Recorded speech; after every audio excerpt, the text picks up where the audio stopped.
Good evening and welcome to this evening's meeting of the Woodbury County Board of Adjustment. Today's date is April 3rd and the time is 6 o'clock.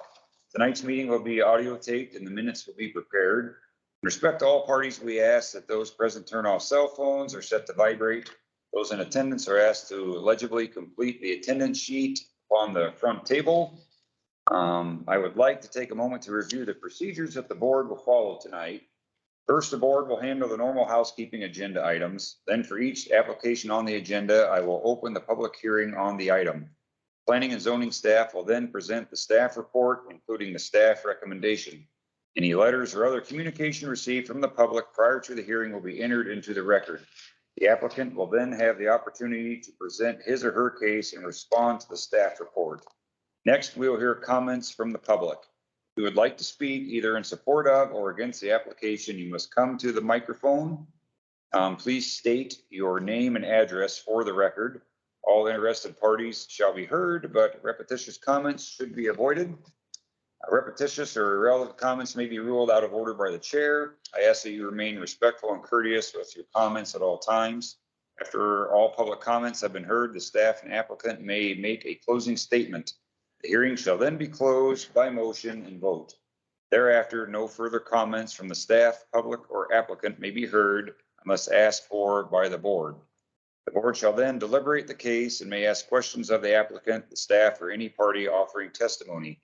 However, such questions do not reopen the hearing for additional comments from the public unless so requested or approved by the board. The board will then formulate and vote on a motion. Motion will typically either grant or deny the requested application. Any board member who has an ex parte communication to place in the record of this meeting should do so prior to the beginning of deliberation of their respective agenda item. Any person desiring to appeal the board's decision to a court of record may do so within 30 days after the filing of this decision with the Planning and Zoning Office. So I will go ahead and do a roll call. Members present, there's Tom, Doyle, and Daniel. The members not present would be Ashley and Pam. And so with that, we will move down to item number 3, public comment on matters not on the agenda.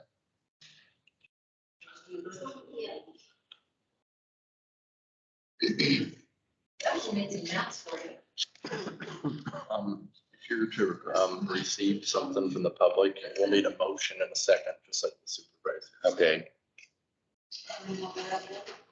It's all right. So. Could you just state your name and address? Do we have a microphone? It's actually right here. This. Oh, it is. Okay. Should pick up, but I think we'll. Charles Avenue. So this is part of the county. The rest of it's on this one right here that I can give you. But on this map, we plotted the route of the 2 pipelines.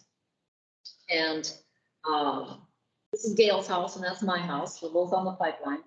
I made this handy dandy little circle. So if you move this circle up and down these pipelines, you can see where an impact zone is going to be 2 miles. So if you move it on the Navigator one here, it goes this way and it covers up Lawton. So in this impact zone, you've got in this first circle, in the mile circle, you have 16 residences. Second circle is 41. Third one is 112. And the fourth one is 153. So and that's the summit. In the Navigator, you have 20 within a mile of it, residences. That's not people, that's residences. In circle 2, you have 36. In circle 3, you have 78. And in circle 4, you have 81. So that's a total of a Navigator of 215. And in the summit, it's 382. So the population of Lawton in 2021 was 940. So you will affect that many people by the pipeline, plus the school and whatever else is included in the city. So, and I'll give you this map here. This one shows an impact zone from each pipeline on each side.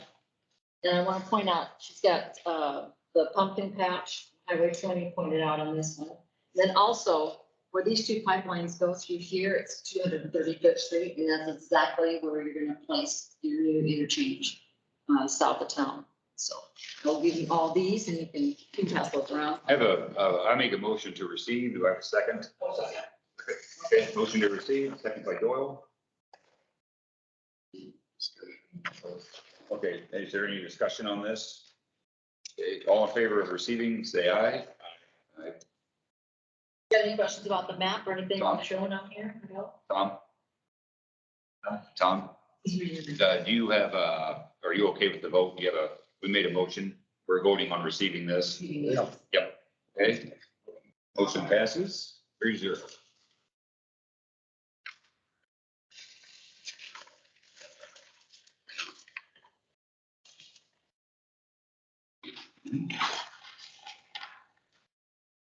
Okay, Anything else you need? we're good, so you can continue that. Well, I just wanted to show you the map and the impact zone that it's gonna have on the different cities and towns and highways. If it's allowed to go through, so, in our county, we don't have, an ethanol plant on the line. We're a pass-through county, so our people are being put in jeopardy just because we're a path to somewhere else. So I think we should make them go around the county. Actually.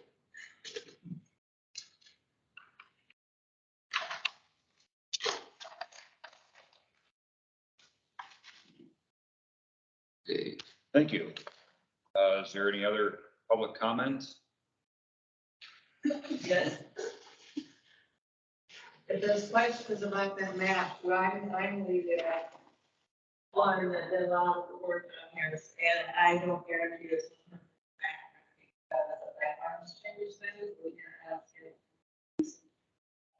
Information, because they don't share a lot with us.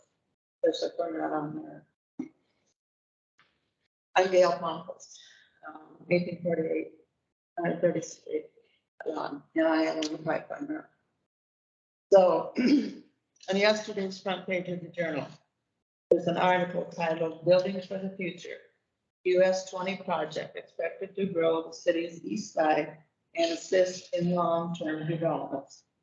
It will provide access to new developments, a newly designed interchange at Highway 20 and Highway 75, and at the junction, and it's, it'll be more fitting for an urban setting and recognizing what is occurring east of Sioux City on Highway 20 especially.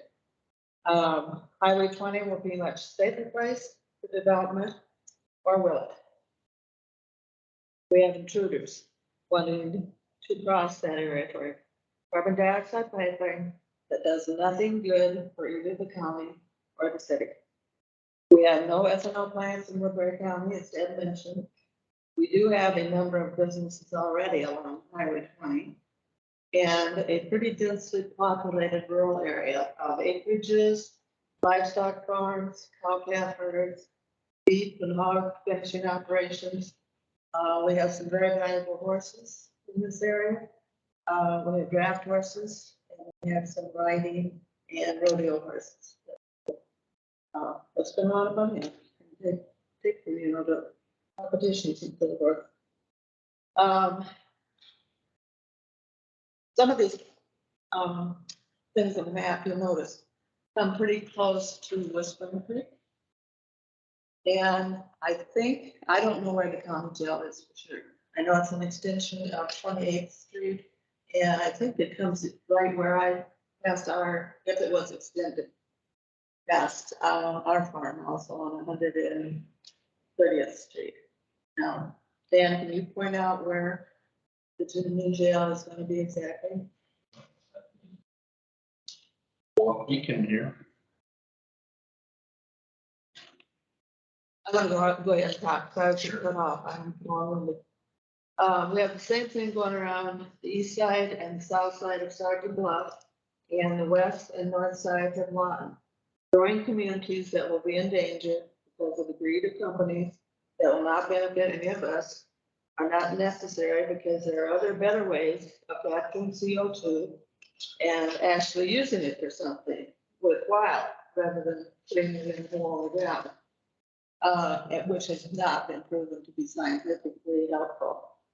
And we're benefiting millionaires, billionaires, and foreign countries. Use our tax dollars, ruining our top for many years to come, leaving the landowners with a paltry amount of money. Multiple problems to our water supplies, our drainage style, and life-threatening danger to our people and animals. Wow, what a deal, huh? What are we doing this for? For the pipeline companies, for people that are already rich and famous and infamous. We don't need the pipelines. The ethanol plants just reported that 2022 was their most valuable and profitable year ever. So they don't need the pipelines. They will exist without the pipelines. There's no problem. Our insurance companies refuse to guarantee liability coverage for us. They know how risky that could be. I don't think conditional use will necessarily save us from that. Companies will just move to the neighbor's land or CO2. CO2 does not stop at a fence line or a property line. You know, it's not like you're building a wall and it has to hop over. It's gonna go right on your property. And I think that's what's gonna happen with our property. The guy on the south side of us and the north side have already signed, taking their money. I'm in the middle, so if they move it, actually, they probably move it to Tom Bride's park, because he farms right west of us.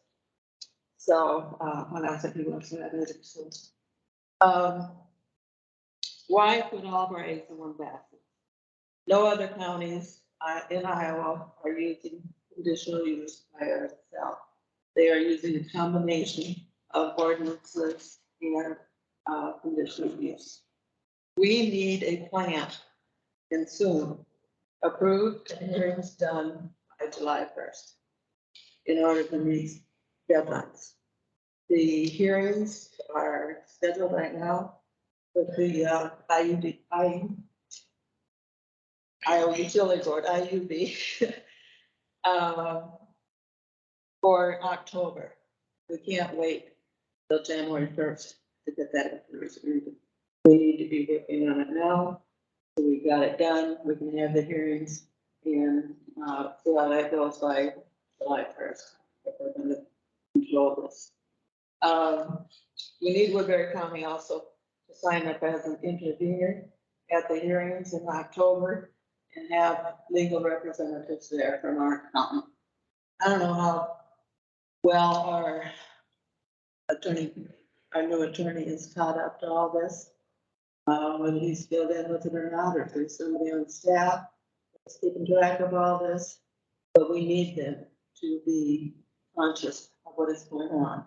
And if we have to go to that meeting in Fort Dodge, we got somebody who knows what they're doing. So I would strongly encourage you to recommend that the county have somebody at the meeting who needs to be key. So, and I just repeat, Woodbury County is too densely populated to have ethanol pipelines that are not necessary. We went through this with the wind turbines. We decided we were too dense for those. And these pipelines are much more dangerous than the wind turbines. These pipelines will kill people. They will kill animals. They ruin our soil. So, important mind. The allegiance with the county should be with citizens. And it is the duty of the board of supervisors to protect us, not the pipelines. So we are the ones that pay the taxes. We are the ones that live here. Questions? I go through that pretty fast, but I always get cut off, so. Did you come up with where the jail is on this? Right there inside the suit. So if you take your little circle deal.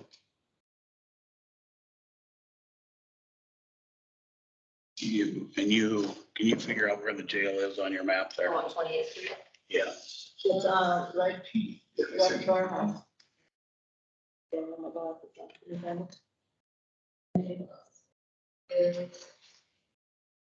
Right there.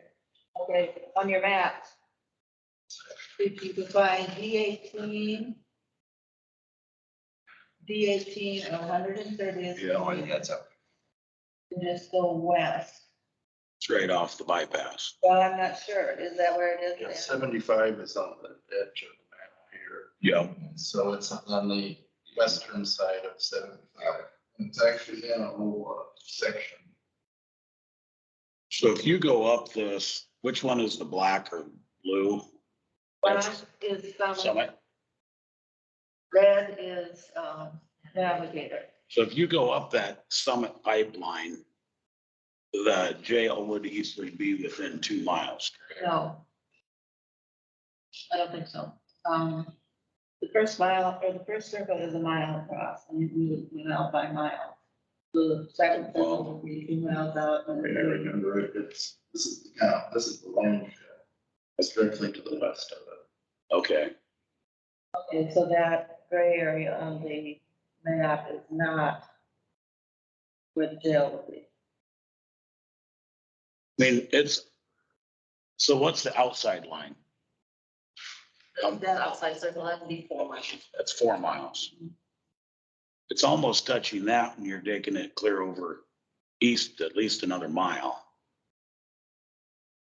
Now, when you picked these circles, was that based off of any plume study that you could find, or? They have not released it.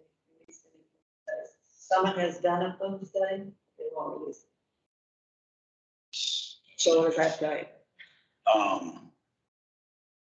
The reason There are some old plume studies in Europe. You've been able to find them online.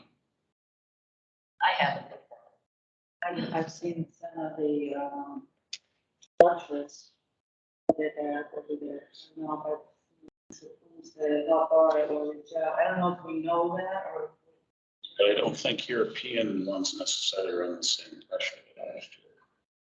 It depends a lot on weather conditions, how strong the wind is that day, what the topography is. There's lots of variables as to how far that could reach. I'm just concerned on a jail where people are held against their will. The county's liable for it.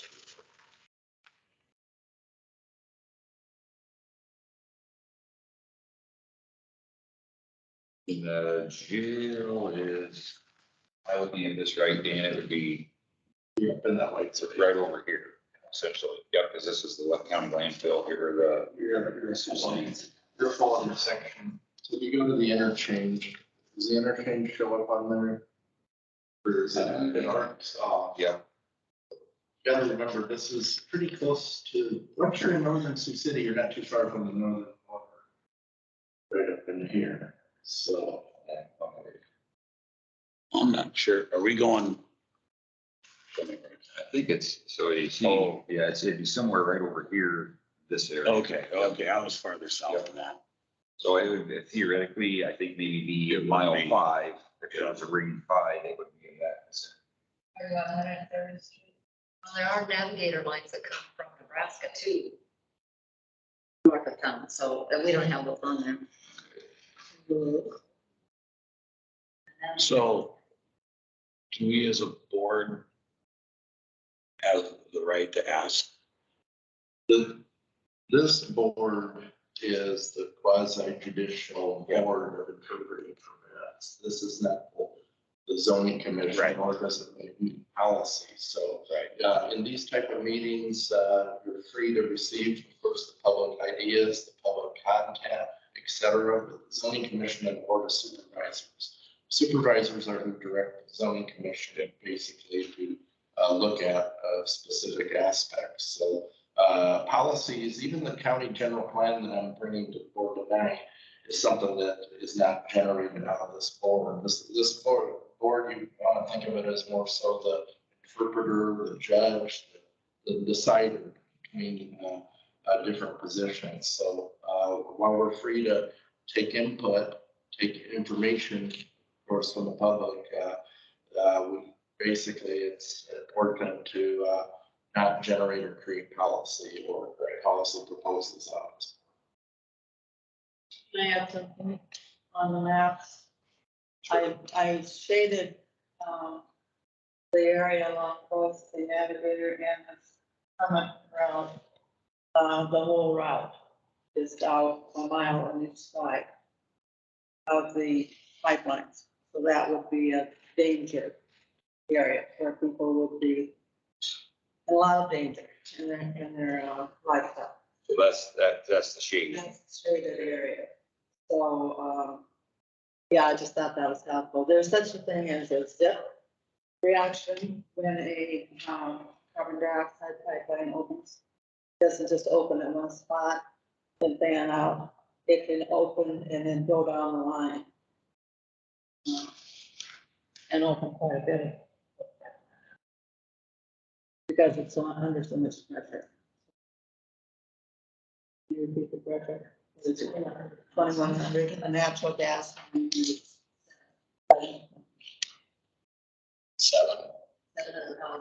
Okay. Yeah. Well, not 7 pounds. So it's not to me. Anything else you want to ask or? If you need me to add something else to those maps, I will.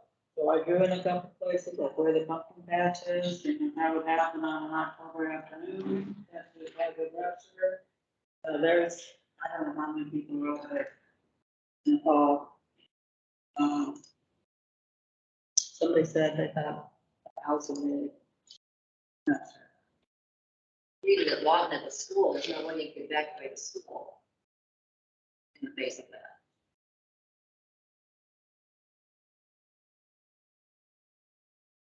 I think, the fact that we don't have any ethanol plants in town should bear a great deal of weight too. I heard that CF Industries at one time thought of joining up with Summit. I've never heard that they have joined up. I tried to call them numerous times and I get the, they give me another number and that guy gives me a new number. Goes on and on.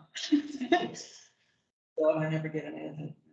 So if any of you guys have the power to call them and say, we need to know this, are you signed up with them? I would appreciate it. The map does go pretty close to their plan.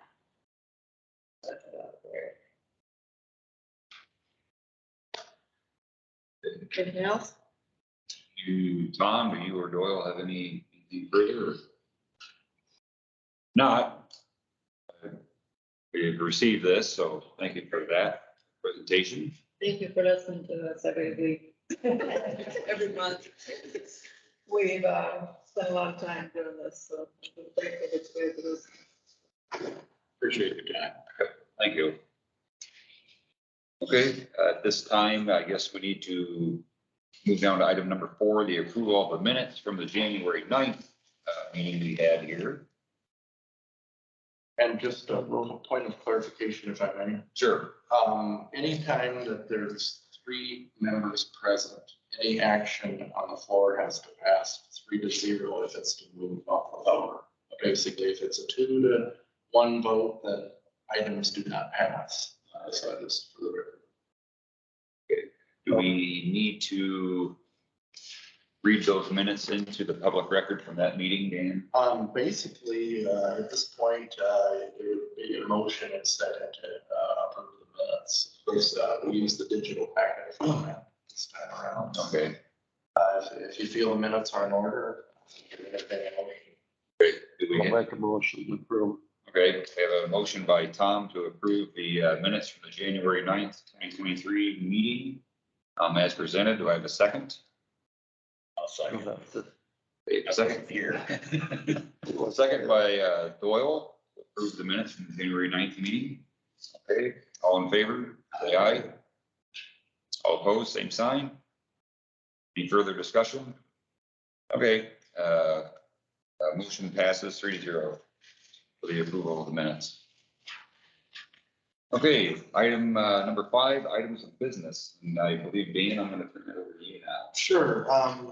Tonight we don't have any permits to vote on, so it's not an action item. So basically everything meeting tonight is informational based. I just have a few updates for you about the Woodbury County Comprehensive Plan. It's at a point during COVID, the county got some money to work with Cinco to develop a comprehensive plan visioning out through 2040. What a comprehensive plan is it's a collection of various concepts across the board that affect all of us one way or the other. And some handout material that I have available for you here which shows that staff and Cinco in particular has been working on this initiative to put together the implementation of this respective plan. It has many facets to it and for consideration. And at the time the development plan is put together, it's really an important time for the public to be engaged and to offer their comments. And last fall, Cinco did visit places such as Hornick and Mobile. Trying to think where the third one was. So we went out to Correctionville, but I would have liked to seen the engagement a little bit higher. Sometimes the proactive isn't as exciting as the reactive when it comes to government policy making. If we look at all of these different industries, we look at the renewable initiatives, we look at the traditional farming, we look at various sectors across the board of the economy.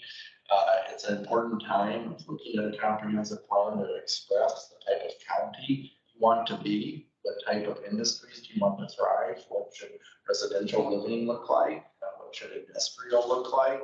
So where do we kind of put the eggs in the baskets to enhance the overall Woodbury County economy? Now, we don't seem to talk about comp plans as much in zoning across the state or across the country like we should, because they are the sole basis of why an ordinance exists. They're the basis of making rationale, making a decision.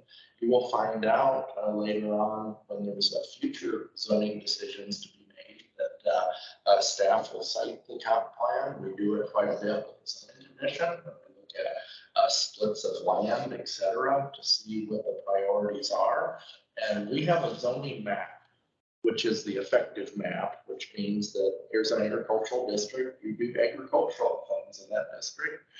General industrial, you would generally do industrial things in that district.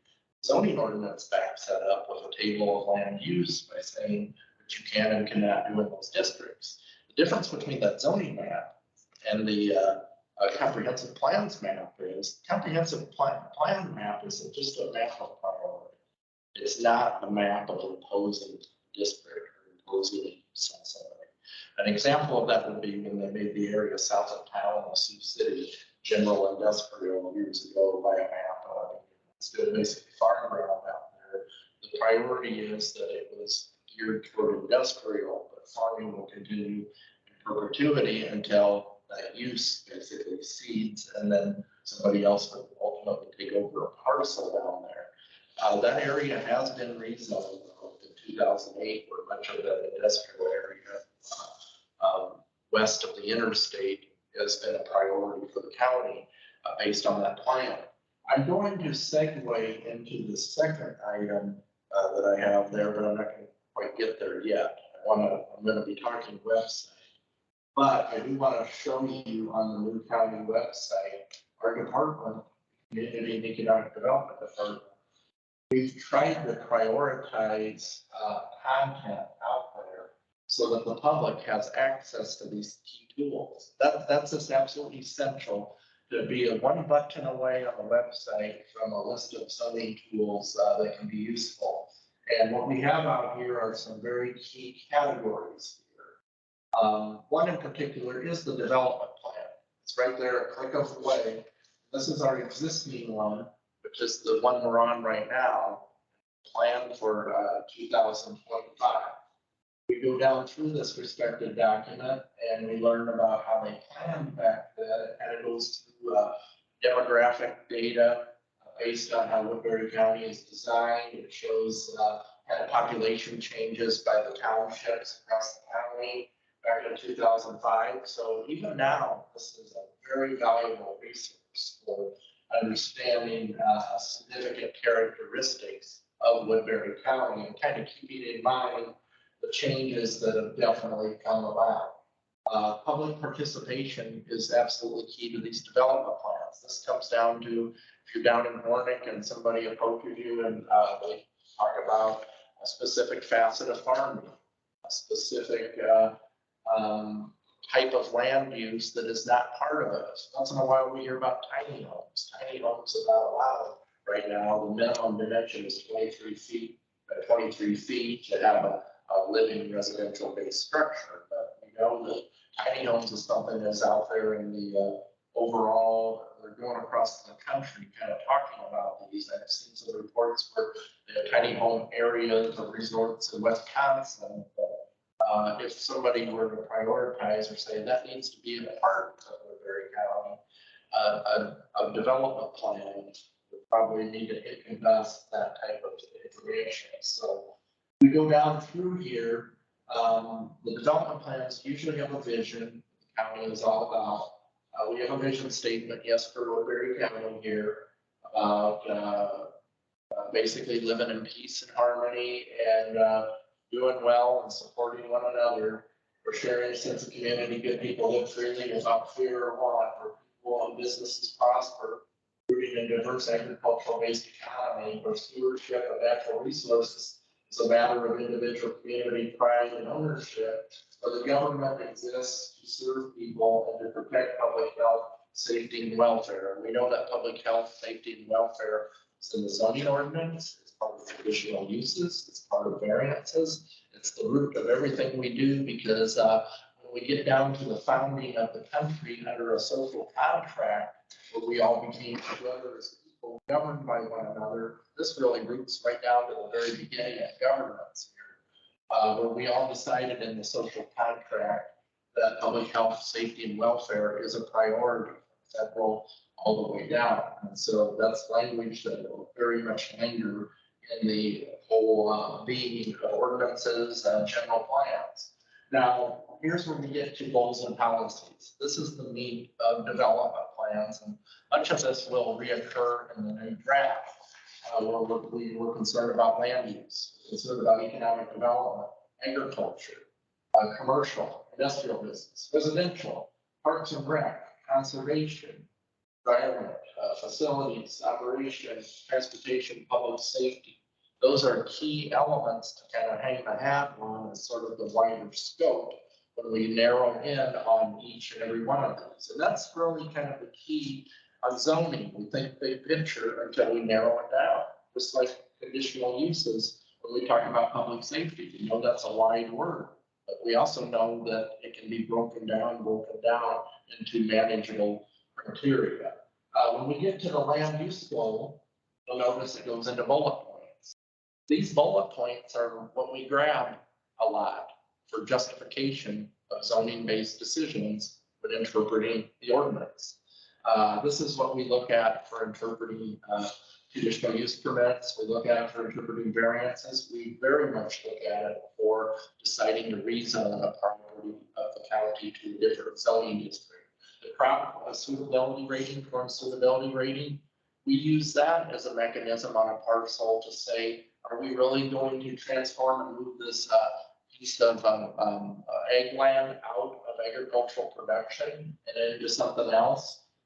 Make everybody kind of look at it from an assessment standpoint. Is this best in ag or should it be transformed into something else? We very much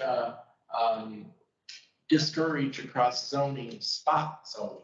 Spot zoning is where you drop a specific district in the middle of farm ground or any other majority. You wouldn't put an industrial district in the middle of a residential neighborhood. You wouldn't put an industrial district necessarily in the middle of ag unless there's a huge justification behind initiatives within these respective general plans. One thing that the things that I handed out were basically Simcoe is been probing various stakeholders across the county to ask what are the priorities of county as a whole, as they're basically our consultants on putting this language together. This language will go to the zoning commission and be part of public input once again, where there's public hearing held to scrutinize what the plan is for the county. And then that plan will eventually be brought to the board of supervisors for an adoption process. Well, Simcoe has asked to use this building on April 26th. They do have approval. It's a team effort to have an open house where they're going to have some charts and a draft version of the development plan for folks to look at based on public input that they have received up to this point. But they're definitely looking for more input that folks have, as well as their reaction to what they have in there, whether it's suitable or some changes would be. So we're totally at the draft phase of this respective document. And so April 26th from 5 o'clock to 6:30 p.m. is an open house in the basement where the supervisors normally meet, where folks can learn more about this all important plan, which is the full basis of Sun. So that's what I've got on this one. So comments up until that meeting, I mean, do you direct them to Simcoe? Simcoe has been hands-on, but it's kind of been their project. Our previous director advisor contracted them to prepare this comp plan by supporting supervisors to fund it. It was funded part by a federal grant as well as the county's own capital, $100,000 project, basically, to employ them to go through the full scrutiny and deliver us the product that we, of course, have input on. So public comments in Simcoe, do they have a phone number where you reach out to them? Aaron Berzima, she's been the lead director on it. Simcoe can definitely be talked to. I'm going to kind of leave it to that night on the 26th, because they will be there collecting comments. They usually have a notepad and they're writing down if somebody does engage them. I think unfortunately our meetings, they're the ones that pretty much do the public contact to get the public to those events, because basically that's part of the contract. But with that said, down there in Hornick, I know that there's a few attendants, but I was always disappointed with the attendance, because on these programs, like I said, the proactive is much tougher to get folks out there versus the reactive based policy. Is that at 5 o'clock? Which one? Simcoe meeting on the 26th. This, it'd be from 5, I believe that's a Wednesday, from 5 to 6:30 p.m. Basement. Does that sound right? It's Wednesday. I got the numbers so ingrained in it. Yeah, it's Wednesday. There's a lot going on that week. But that's all I have for that respective item. Thank you, Dan, for that update. We ever compare what we do to other counties? Absolutely. We'll definitely look at, I'll call zoning administrators at times that I have a question. We have a ISAC, which is the Iowa Association of Counties, that basically creates an infrastructure so that we have a communication mechanism. We have an online kind of bulletin board that's kind of private, that folks will go in and they'll kind of poll and ask your zoning questions. I just asked a question the other day about the ag exemption. Ag exemption is definitely a big part of Iowa and zoning. So there's always times that there's a question that we can kind of balance, at least from the zoning perspective, off of other administrators, so that we can learn more from each other. Absolutely, that's the essence of how this all works, is learning from one another on what best practices are. It goes to the point of folks ask each other, how do you handle public noticing of this event? Surprisingly, public noticing can get very complicated at times in terms of putting the legal notices in, the time frames that we have. It's very tight. We're within a 4 to 20 day frame based on Iowa code. But the problem is these newspapers, some are published once a week. The Sioux City Journal stopped publishing on Monday and Tuesday, and our timeline was real tight.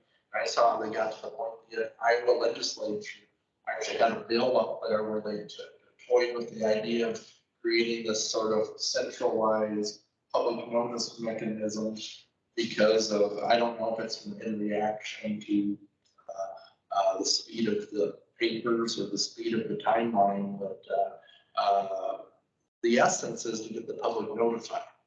How do you create a more interactive way to get the folks notified?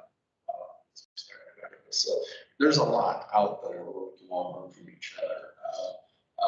In fact, I'll announce something at the end with the Iowa State training that I referred to in an email. Is a wonderful resource where areas, counties in the region where fellow zoning commissioners, board of adjustment members attend those to learn more about the process, about some questions across the board where, well, we had a conditional use up here in Sioux County, we handled it this way, how do you all handle that way?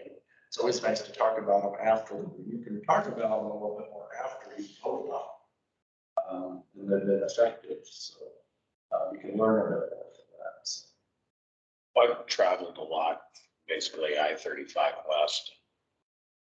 As you get in these rural areas, there's a lot of difference the way different counties view zoning. Sioux County is a prime example. You can basically build a martin shed and have any kind of business you want anywhere in that county. And it works for them. I've talked to Shane Walter quite a bit. He's their VA and zoning, so they have kind of multi-compressed departments up there for sure. Yeah, that's a good point, Doyle. There's some counties that don't have adopted zoning ordinances.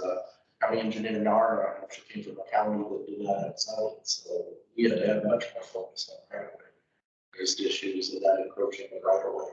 If you don't have zoning and you don't have a comprehensive zoning ordinance, it makes things more challenging because then you have to govern by the passage of ordinances versus having an ordinance that has mechanisms to address what you expect of the population to have an orderly.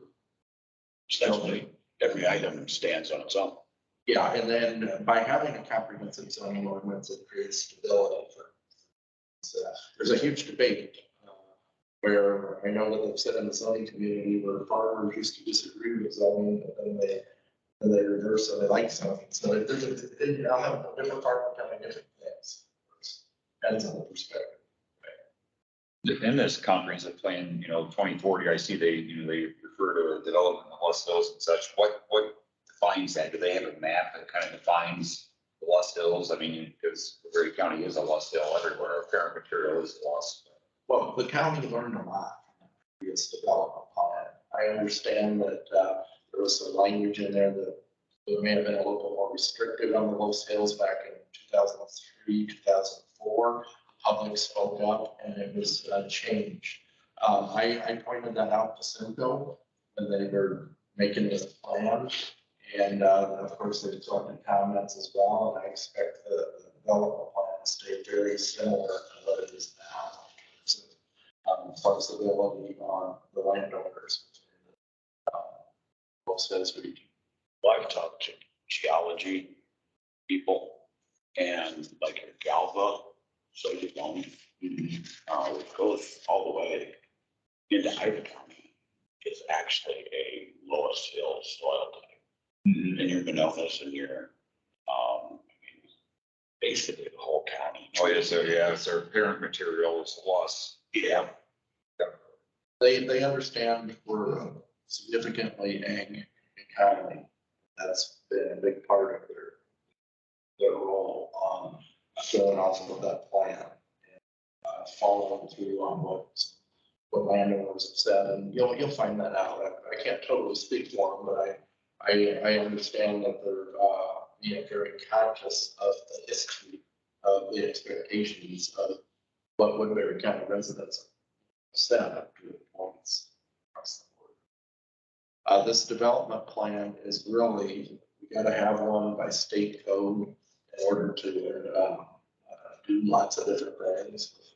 Emergency perspectives, doing things from the zoning perspective, so it's essential to have one that does, and they're designed to be open. They're written broad on purpose. Holes.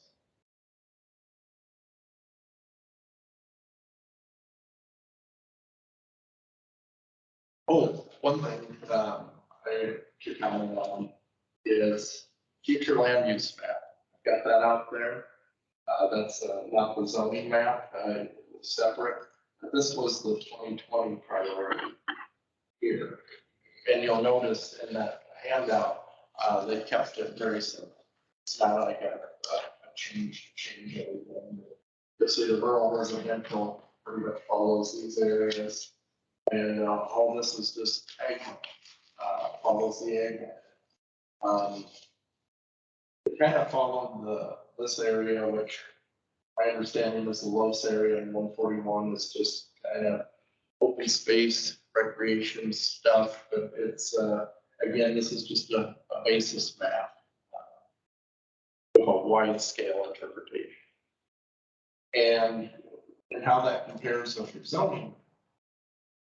This map here is the law. And you'll notice that it's tough to see, but this is our AP parcels across the board. So this is what's in effect. Now, one thing that I will tell you about this, you don't want to interpret this as small city housing. This is also justifies your 2-acre lots or your AE, meaning your agricultural estates, which retains your agricultural use on the property.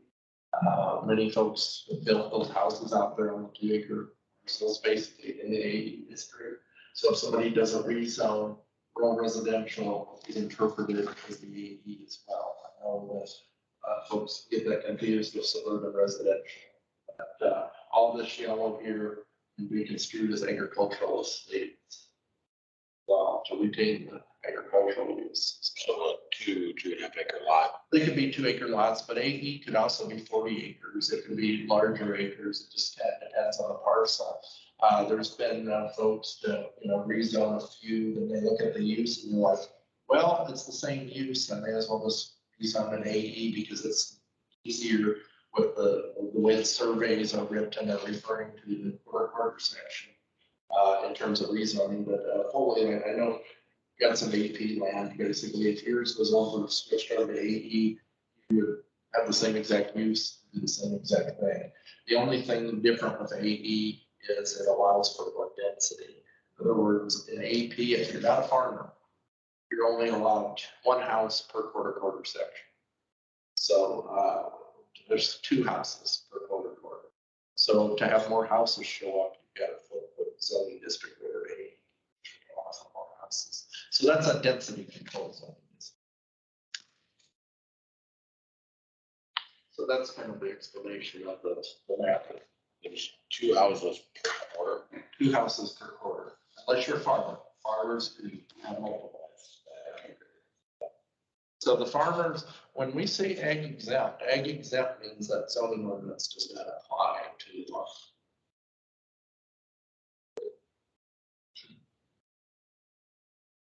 Which is a big portion of the county. It's a good portion, and farmers are subject to floodplain issues. Floodplain development permits, floodplain protection. I know they added the things a few years ago to protect those because they're valuable assets.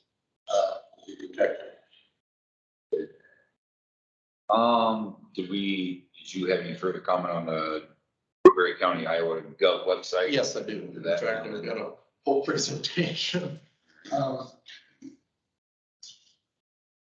Going back to what I said, when you go to the Woodbury County website and you seek out zoning, calling this community and economic development can be confusing sometimes when you're looking for planning and zoning.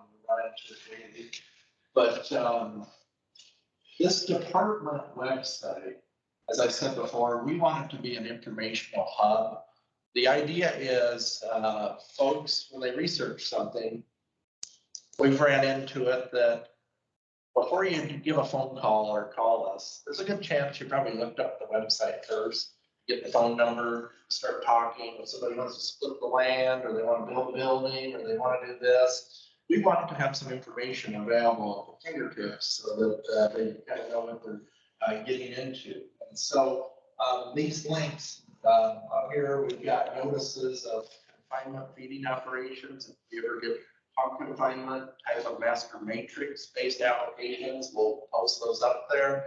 We've got one right now kind of north of Mobile out there, which is an existing confinement.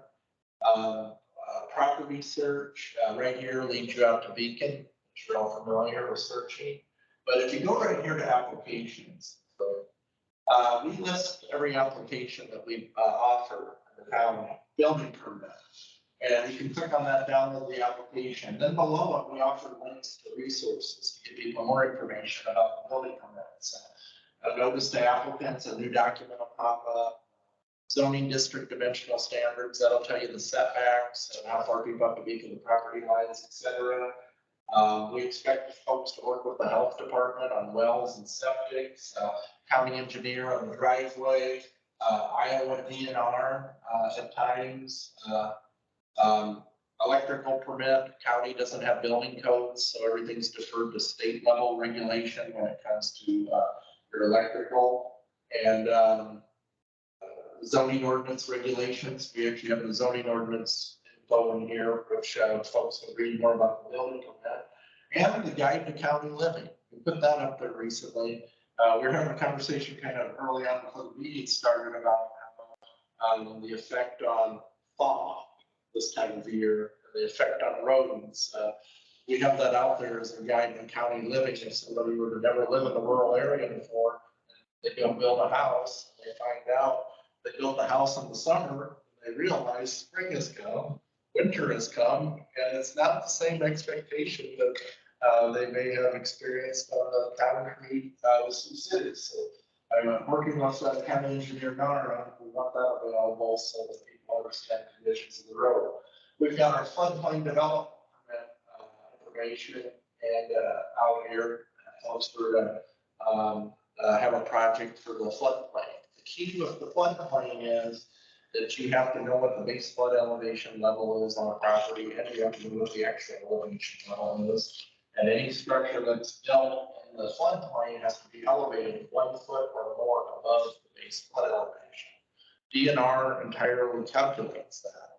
So if you were to find out that a property was elevated, let's say magically 1,000 feet, to make it easy, and the base flood elevation level is 106 feet, that means you have to come up with 7 feet of fill to elevate that respective property. So a lot of times when we think, oh, I'm going to elevate my property, we want to really emphasize that whatever your current elevation is, it's not where the base flood elevation is. And if you're told to elevate 1 foot, you're not elevating 1 foot above the natural ground. You're elevating statistically above what that base flood is. It could be anywhere, regardless of where the ground is. It's where water will collect in the floodway basin. The other thing they look at is floodway.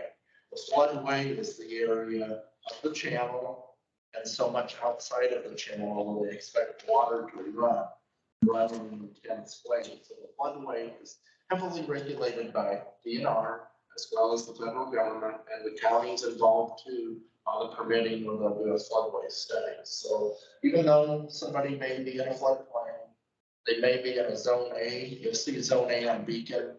There's the reports that I'll give you. Zone A means zone A approximate. Approximate means that they have to calculate it. If it's a zone AE, it means that the data may actually be out there on the map, the firm. The firm is the federal, the insurance maps, federal insurance rating maps that show you what the insurance would be. And the more you elevate, the more your insurance rate. So that's my little floodplain speech. Grading permits, folks are going to grade over an acre or more of property. They'll have to get permitting to the DNR. for stormwater permits as well as a stormwater pollution prevention plan. This is a catch-all permit. The county just expects them to work everything out with the DNR and kind of us. Conditional use permit. Once again, farmers, From grading to an extent, if it's fully for the field operation and everything. Yeah. if you're building buildings that it would be. But yeah, I guess the best way of farming is it depends on the situation. Talk about this. The conditional use permit is here, the one we've been talking about. We want the conditional use to be readily available so folks can learn more about it. I'll go ahead and click on the review criteria here. You click on the review criteria and it shows folks what the instructions and documentation are, what the process is, and these are the standards and the considerations, what we call the criteria. And the first one is authorizes a conditional use, meaning you look at the land use summary table for the county, click on there, and you find out, I want to get a conditional use for something. You look and you find out what zoning district you're in. The little dashes mean prohibited. Okay means you can do it without a conditional use. C means you got to come to zoning commission and this board. And so we put that right away in the criteria. If you don't meet standard number one, it's probably not going to be so well off on the other standards. There is exceptions if something's not in the land use summary table that we can do a likewise interpretation, something very similar. We know every use out there, we can't perfectly enumerate everything, something like that. We will see that very soon. The next one is the proposed use of development will be in harmony with the general plan and intent of this ordinance. We have a link right there to the general plan. People see that so many times and they answer the question, but they don't go in and research the general plan. We have that clickable there where it pulls up the general plan that I just had available to you before. We want people to do their research. We want people to come here with something that is as turnkey as possible, because it makes all of our jobs easier when the applicant does a robust job on arguing their point. This is the biggest need of standard number 3 is a very big one. Public health, safety, and general welfare. As I said before, a very broad term. It gives this board, zoning commission, the authority to recommend, mandate conditions, to uphold those types of processes, as long as they're defined. So all of those standards are there. Permits have to be based on that. Then we have the limitations, what happens with Board of Adjustment actions, appeal of the Board of Adjustment, and of course the resources where you can pull down the applications, even get a summary of the process and go straight to the ordinance. So we want a place for people to find what they're looking for specific to these items. A variance does the same thing. We've got the criteria there. Home occupation.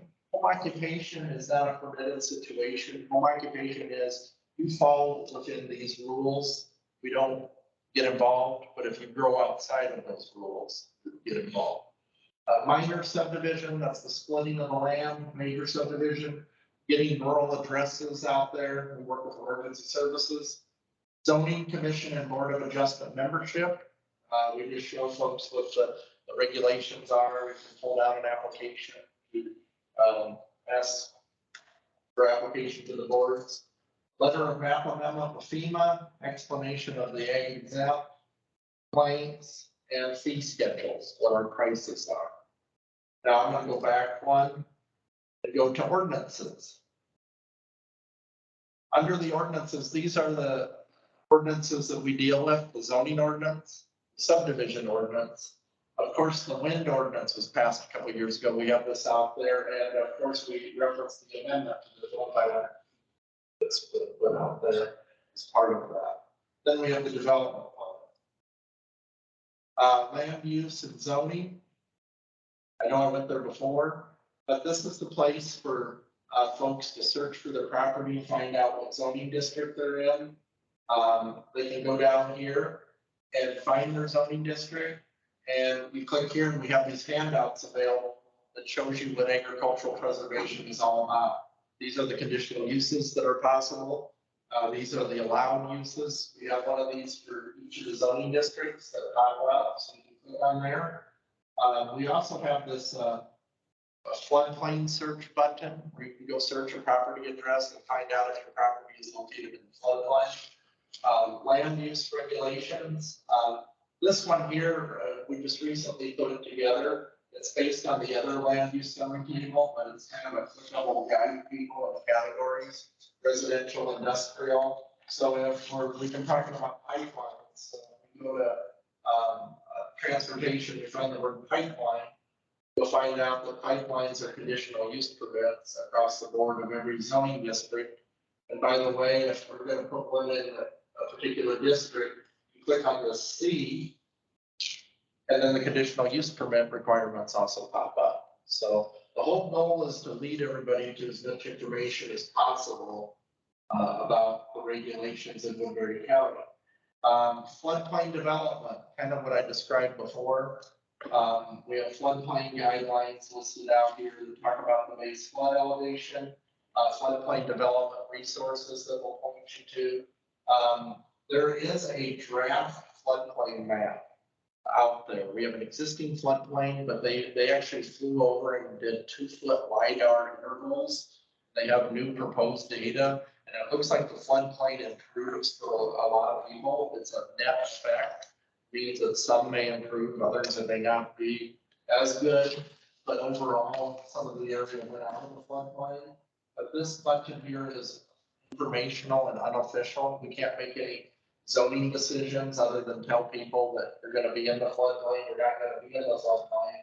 But it'll bring this map up. You can go to Woodbury County, search for your respective address, and it'll show you where the floodplain kind of is. This area here was not in the floodplain, but then it became in the floodplain at one time. So we use this for informational purposes.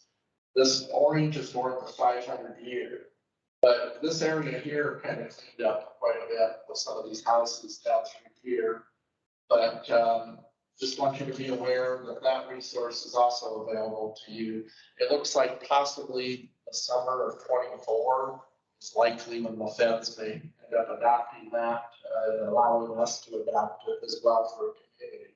That's another thing that we do when we're told from the federal government. They have a lot of authority and say through FEMA over what we can and can't do with that respective flow. Land division, this is a big one. Somebody wants to split that parcel. We described what the minor subdivision process is, going to the zoning commission board, or excuse me, board of supervisors. In this, we have scenarios with the quarter section. Everybody's allowed a split in the quarter section. Just survey it, deed it, record it in the recorder's office. But if there's a second split that shows up, it typically triggers the subdivision process where somebody's gonna even split off a couple acres and then go zoning commission board of adjustment to the full plat. We described major subdivisions. That's almost to the point of putting a hard surface cul-de-sac road in, putting sewers in, putting the lots in, preparing it for almost like a city. Boundary adjustment is a process of adjusting the property line. You make a deal with your neighbor, survey out a piece, and go through that process. Work with an attorney. Simple division was just a simple split. And if things ever get too far out where things were surveyed in a way that they should not be, county auditor actually has authority to enforce the auditor's plat. It's very rarely done to divide the land. Geauga County living permits on file, permits that are filed with the office are put up there in Excel spreadsheet, basically.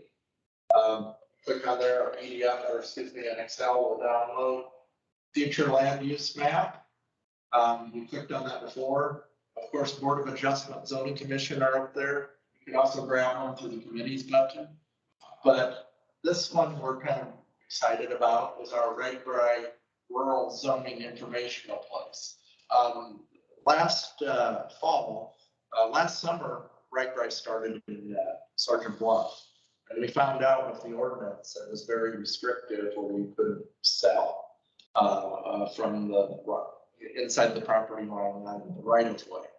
And ultimately, what they did was, I know they ended up selling under non-commercial, so suggested donation was the only way to fit with the way the ordinance is. Well, the supervisors expected to change this in order to fix it to let future rate rise come through. So zoning commission, board of supervisors worked to amend the zoning ordinance to do this, to create a temporary use. And so temporary use was put in APAE and across our primary zoning districts. We didn't put it in the high density like districts. And this one, by the way, we don't have one zoning district in our county, so we just kind of disregard that one. So you have temporary use to go, and that, what that means is if you're not selling alcohol, you can go out on the floor, right by route, set up a deal with a property owner, and sell just fine, no problem. Only during the hours of when Raspberry is officially in Woodbury County. The issue is alcohol. If alcohol were to be sold as part of the package deal, you have to go through the, of course, the state alcohol division, file a permit there, goes through the auditor's office, and the board of supervisors have to approve it. What happens to them is they call me and say, we're going to look at approving a permit for alcohol. Does that meet the zoning? No, it doesn't. Then they can't approve the permit. And so what happens in this regard is now we instituted a conditional use permit. So if a temporary vendor wants to show up and apply for one, zoning commission and then board of adjustment, this board will decide those permits if alcohol is to be served from a particular location. And I expect to see some in the next couple months. So kind of be aware of that they'll have to have a site plan. The site plan will have to be on the premises, basically. They'll have to tell us when it is. Obviously, right when the mics are coming through. And so we'll run that through the same conditional use permit criteria and consider that for a board of adjustment permit, conditional use permit. So this again shows everybody where the zoning districts are. They can search for property, and then you go back down. There's our same criteria applying to Ragbri. I did call the Ragbri director and tell them about this, and they've informed other vendors. So I expect very shortly we're going to get patients. So I can guarantee we're meeting next. Now, will that have to, then those will each individually have to be run through here, won't they? Individually by parcels. So if you have an applicant that's created an arrangement with a group, the property owner will either have to sign an agreement to let them have the authority to apply, or they sign the application. So that's ultimately what will happen. So there could be like 7 to 10 of these things. There could be, but it'd be a good idea they talk, because their time frame. And I told a couple people this, that, you know, this is a multi-month process. We get to get application in for the first of the month, and then that allows us to get the application on the next month. The way this meeting is tonight, somebody gave me an application for the first of the month. What's that coming to this for? Because we've got to do the month rollover, basically. So May 1st is your next meeting, and it's very likely, I know for a fact, you're gonna have several applications on different issues. That's where I make the statement. We will see those. We will see those. They will be applied for, and the staff will work with them to assure that they have the appropriate application that can be fully scrutinized by the both boards. Okay, with that said, that's pretty much all I've got there. On the site, there's a lot of excellent resources out there that we use for GIS mapping, that we look at. I really appreciate what this that was given to us tonight. It helps us learn more about, you know, that issue as well. GIS data is something that we frequently use, and many GIS data is available out online now. for anybody. So a lot of times we don't link to the third parties, but if you do a Google search, and you search for GIS data on a particular issue, you're likely going to find resources, demographic resources, density, all sorts of really wonderful things that help us learn more about. or site, what kind of area do you mean, how small or big or? You can kind of narrow it down. Iowa has a GIS kind of repository for number of data, where you can go back and look and see what the parcels look like. They actually have photographic imagery in the 1930s of properties. And it's Some of out. those are still on file. In fact, somebody came around several years back and tied like a little note card to our 911 tags and advertising that service. Yeah, there's lots of data available to you out there. If you just perform a Google search or want to send me an email, talk to me about it, I can probably point you to a resource looking for something. Hopefully, I can't be perfect. I can't promise the moon, but I'll try. But yeah, that's pretty much all I've got. That's in the website. Very good. Thanks, Dan. Very informative. Thank you. Do we have any other public comment on matters not on the agenda? Further comments? Okay, seeing none, do we have any board member comment or inquiry? I do have a question. We're anticipating looking at a lot of pipeline and technical things. And, this is a personal pet peeve when they like to use just the abbreviations.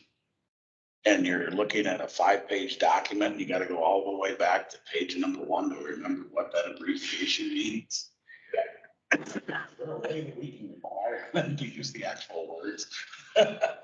Well, as a college instructor, I've always had the privilege to say size 12 font, all that stuff. I don't know how well it will fly, but I think that we will request some of that. I think that's reasonable. I think that would be beneficial, like he says, to his point, we can't memorize everything the first time we see it. Yeah, the acronym world is tough. I mean, PHMSA, all the different ones. You break it down into acronyms, you know what it is, that you kind of forget what it stands for. So I know what you mean, though. Cause it just ruins, if you're reading along and then it just ruins the flow of things, sure, you can't remember what it actually means. Okay, we will move down to item 8, staff update. Yeah, I sent out an email to the Board of Adjustment Zoning Commission for, there's a training opportunity available. I referenced early on from Iowa State. I strongly recommend for the newer members and everybody to attend this because it's a very helpful workshop that discusses each kind of primary facets of zoning. And they offer really good presentations. I believe there's a light meal. It's on the 27th. I believe that it's the day after the other meeting. And it's down there at I believe it's the Hilton Garden now. Former Bev's on there. Bev's, was it Bev's on the? It was beds on there, yeah. Yeah, and so it's, I believe it's a couple hours of training. They usually provide a handbook that's a nice tool that kind of talks about variances, conditional uses, all the different zoning tools that are available. Of course, zoning is different across every jurisdiction. There'll be other, like I said, your counterparts will likely be there as they do on regional. I know last time that we had one in person, it was right before COVID started. And we had supervisors even there for the Monroe County. So it's a fruitful experience. So Time that's right. I believe it was 5. Let me, I had a note here. It's at 5. Technically registration at 5, workshop starts at 5. And the address down there is 1132 Chris Larson Park.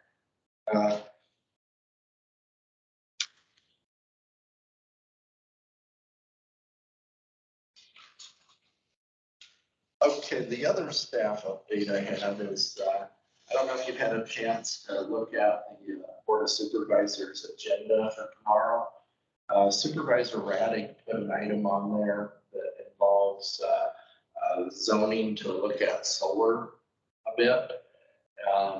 He had some language on there basically looking at it from the, right now, what it is solar is a conditional use permit if you're to put on a residential based house. Sioux City treats those as a building permit. Basically, you put those on the roof, they call it, Sioux City calls it an accessory structure to a principal use, meaning you have to have a house, you have to have a business, it's put there to support that on that mechanism. I think that's one of the areas he wants to look at it. I can't entirely speak for him based on what the agenda item said, but he was also looking at the possible commercial aspect as well as how they're used in ag. Ag exempt to an extent can be honored if it's helping the farmer glean income off of the property and supporting that farming operation and validly filing a Schedule F. However, if you're a non-farmer, the zoning districts only allow it in one zoning district, and that's the general industrial zoning district, only through a conditional use if it's to be set up as a kind of a commercial scale. A few years ago, and Tom will remember this, Mid-American brought a conditional use permit to this board.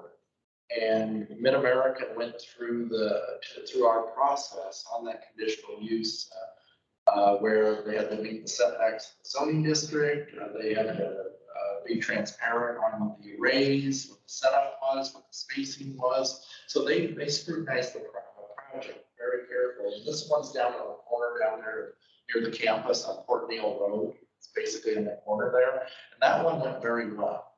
The zoning commission board of adjustment scrutinized it very well. They looked at pretty much every aspect of it. And it was authorized in that zoning district. So they basically approved the permit on that. So it fit with the general industrial. So I guess Supervisor Raddick is likely going to want us to look at it from how other counties are doing it across the board. If there's any opportunity to either look at amending the ordinance at some point, if there's any demand out on ag land or not.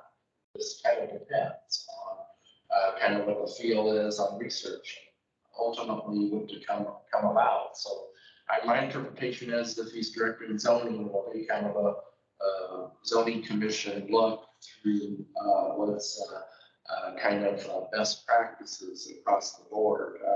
The zoning ordinance already facilitates this particular issue as well. So there would probably likely not be like some type of solar ordinance type of thing. It kind of depends, but it's already a C in there. It's already part of that. But it's the problem with the residential one that I got back to is this. It's not referenced in there as solar for residential use. However, we have wind turbine for personal use in there, which my interpretation would be it's one of those, buy those at Home Depot ones to run your microwave on. So the intensity of that is not a turbine park, basically. It's one of those basic ones, whatever. And so what happened was because solar panels for accessory residential use in that is section 3.03.3 allows the zoning administrator to interpret a likewise use. So the solar panel has been interpreted as similar to that urban personal use thing, and put the conditional use in there.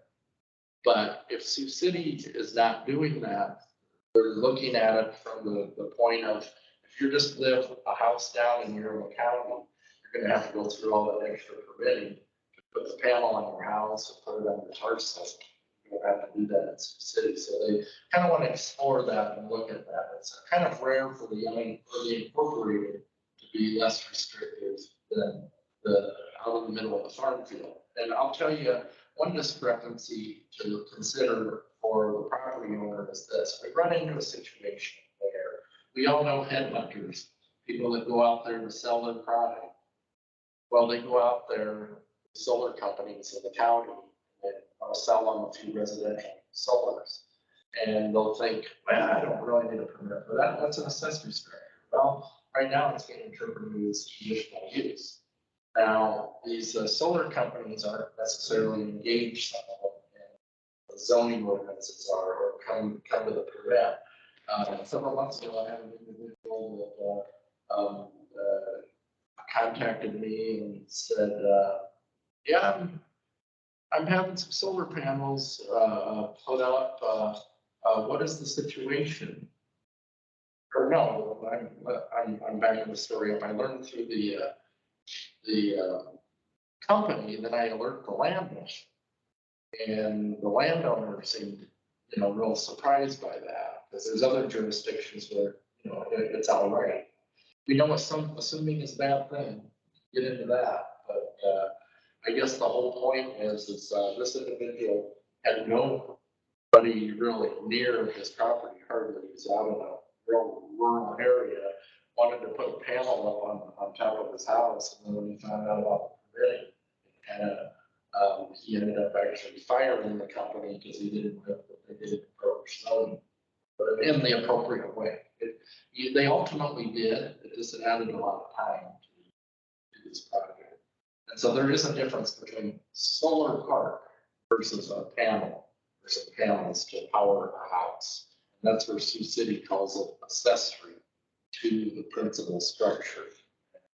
And there is a kind of a difference there. So I just wanted to kind of reference that Supervisor Raddick has that on the agenda. And there's going to be some more questions on, again, what kind of county do we want to be, from those type of things as well. I think the other issue that came up with that was, the guy was right across from Long Building, Dog Building out. And he had to go through the process.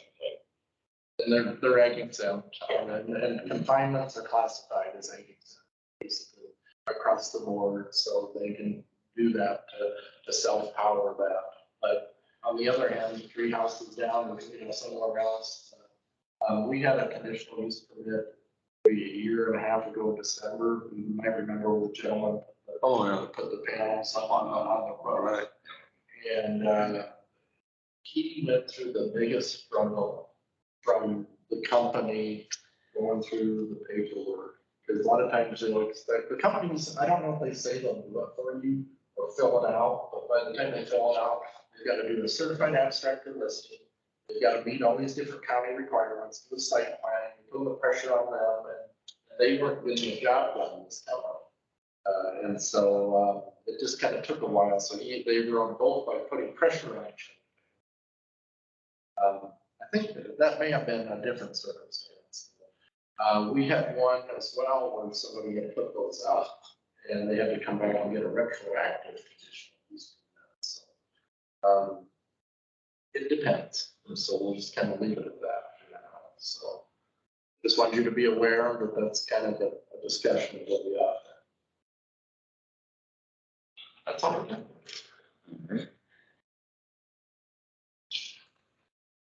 Well, we have a motion to adjourn. Motion. Oh, sucks. A motion to adjourn by Doyle, seconded by Tom. All in favor of adjourning, say aye. Aye. Or adjourn. Go ahead and order orders.